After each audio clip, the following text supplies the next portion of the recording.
Muito bem, olá queridos, graça e paz, muito boa tarde. Vamos então à nossa meditação de Bíblia Online desse dia, 18 de 1 de 2026. E nós vamos para Isaías 48, 6 e Lucas 8, 8, ok? Que nos diz assim, ó: já o tens ouvido, olha bem para tudo isso. Porventura não anunciareis? Desde agora te faço ouvir coisas novas e ocultas, e que nunca conhecestes. Lucas 8 diz: e outra caiu em boa terra, e nascida produziu fruto a 100 por 1. Dizendo ele essas coisas, clamava: quem tem ouvidos para ouvir, ouça. Olha que interessante, nós observamos hoje uma das razões da provação, né, da prova.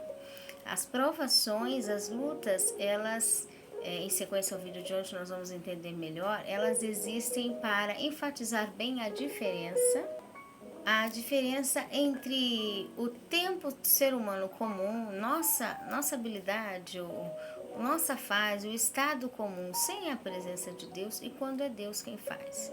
Existem muitas questões que o próprio indivíduo, a mente humana, fica pensando: será que foi Deus? Será que é Deus? Será que Deus está nisso? Será que Deus mandou? Será que Deus falou? Será que Deus está falando? Será que é Deus quem está dirigindo? Será que não é o ser humano? Fica pondo um monte de pergunta, de dúvida, de será ou de intrigas mentais, que aquilo, em vez de avançar, ele atrapalha, embaraça o desempenho, o desenvolvimento. O indivíduo acha: não, acho que é melhor ser precavido. De verdade, ele está atrapalhando o próprio desempenhar do Espírito de Deus. E aí fica nessa dúvida de achar ou não. Para Deus trabalhar e o indivíduo não ficar colocando esses embaraços pequenos, nessas raposinhas no meio da história, o que ele faz? Ele faz algo que esclareça muito, algo que deixa assim muito bem estampado, escancarado, esclarecido quando é ele, quando não é ele, quando ele faz, quando ele orienta. E isso chama-se, no tratar aí da nossa compreensão, o processo muitas vezes que Deus trabalha do contraste, né? Para enfatizar bem ele num local, numa situação muito aversiva, difícil. Então, há uma diferença entre quando ele não está em algo e quando ele está. Há uma diferença quando ele começa a agir.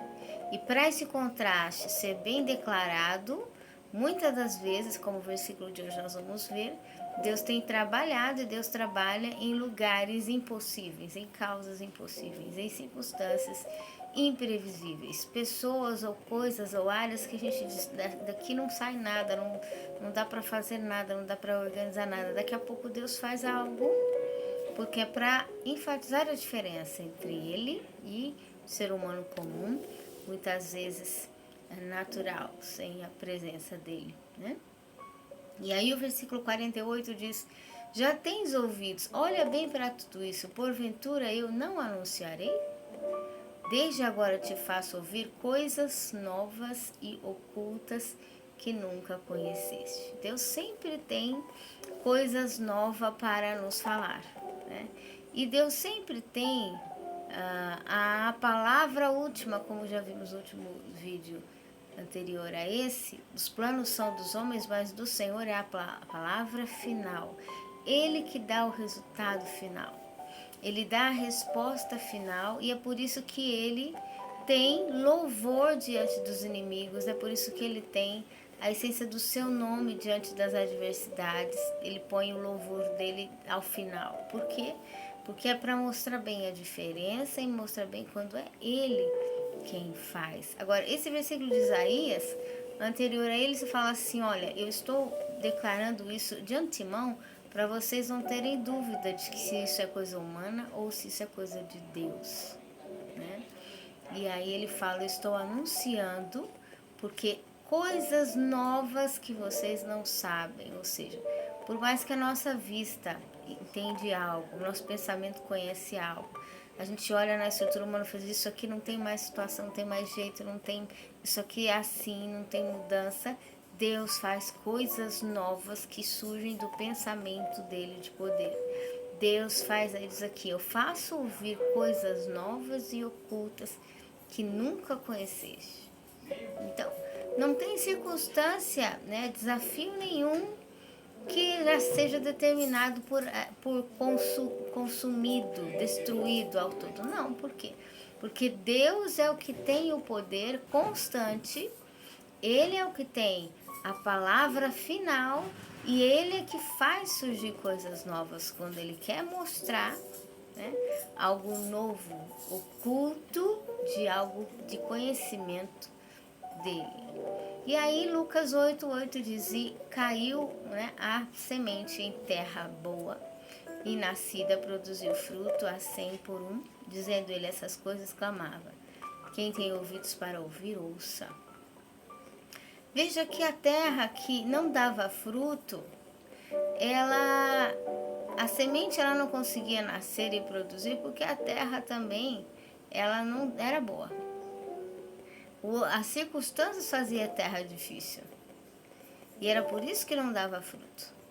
E muitas vezes isso acontece no fator das circunstâncias realmente elas serem bloqueadas, elas serem limitadas, elas serem totalmente numa circunstância desafiadora. Porém, quando Deus ele começa a trabalhar, ele trabalha tanto na semente como na terra para que a semente dê fruto.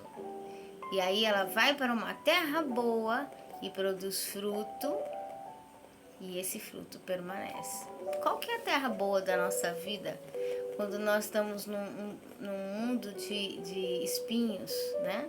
De extrema adversidade. A terra boa é a pessoa de Deus, a pessoa do Espírito Santo, a pessoa de Cristo Jesus. Em comunhão, Ele tem poder de operar todo esse processo, né, de vida. E essa vida, essa autoridade de Deus, ela é a terra boa. E aí, nele nós vivemos, andamos e começamos a produzir frutos nele, né, na direção dele, 100 por um, de cada um dá 100. E isso faz com que quem tem ouvidos para ouvir o Espírito, a terra boa, o Senhor Deus, ele começa, quem tem ouvidos para ouvir diz aqui, ouça, ou seja, agir, né? Esse ouça faz parte de uma reação depois de ouvir, que ouça e haja na presença do Senhor nosso Deus. Então, o homem, a circunstância, o ser humano pode dizer uma sentença, pode falar algo. Do Senhor vem a resposta final. E quando os planos de Deus nós estamos bem alinhados, Deus, como diz aqui, faz algo sempre criativo, com poder de novidade, né? Por isso que ele diz, eu faço novas todas as coisas. É porque o que Deus está dizendo aqui? O que eu faço não é velho. O que eu faço é reestruturado, é restituído. O que eu faço é sempre de característica nova. Eu sei fazer algo em restituição novo. Tudo que eu faço, uma palavra um pouquinho mais identificada, para identificação nossa, disso é a palavra fresco, né? Aquilo que está tão novo que é fresco, um alimento que acabou de ser preparado, algo que acabou de ser feito está fresco. Então, quando diz eu faço novas todas as coisas, eu faço numa origem fresca, numa origem tão em novidade de vida, que aquilo é algo que nunca existiu antes.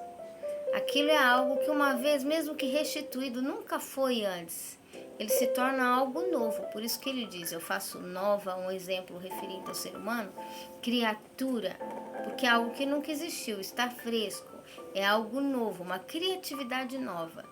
Tudo que Deus toca, tudo que o sentido de Deus age, tudo que o sentido de Deus olha, tudo que o sentido de Deus se volta, nunca é envelhecido, nunca é cansado, nunca é desgastado, nunca tem o pecado. Porque não tem característica que envelhece, tem características de renovo, tem características de reestrutura. Então, eu faço novas todas as coisas. Aqui, numa situação em que o povo de Israel estava num sofrimento, num cativeiro, e começou a sair do sofrimento, aqui Deus diz, olha, agora eu anuncio coisas novas, e bem num período difícil para vocês verem a diferença de que sou eu mesmo. e eu vos anunciarei coisas novas, coisas frescas, coisas de restituição, de novidade de estrutura que não existe, coisas que estavam guardadas em mim e que eu coloco a vocês, que nunca vocês tiveram conhecimento. Então, esse é o Deus que cria, né? O Deus que faz novas todas as coisas dentro da origem voluntária, pura, natural, sem agressão, e dentro da pureza de Deus. Então, a voluntariedade das existências, da natureza, dentro das coisas novas que o Senhor cria, dentro da capacidade de estrutura nova, né? É o verdadeiro poder de Deus como palavra final. A palavra final de poder de Deus, ela é maravilhosa. Então, não tem circunstância, adversidade, inimigos, inimizades, ou seja o que for a área, o assunto, o tema que esteja confrontando uma situação, que Deus não possa trazer a reestrutura dele, a novidade dele, o poder dele e tudo ser novo, né? Faço novas todas as coisas. E uma novidade que o homem nunca viu. Isso é muito interessante. Que o Espírito Santo de Deus fale melhor aos nossos corações. Um forte abraço e até mais.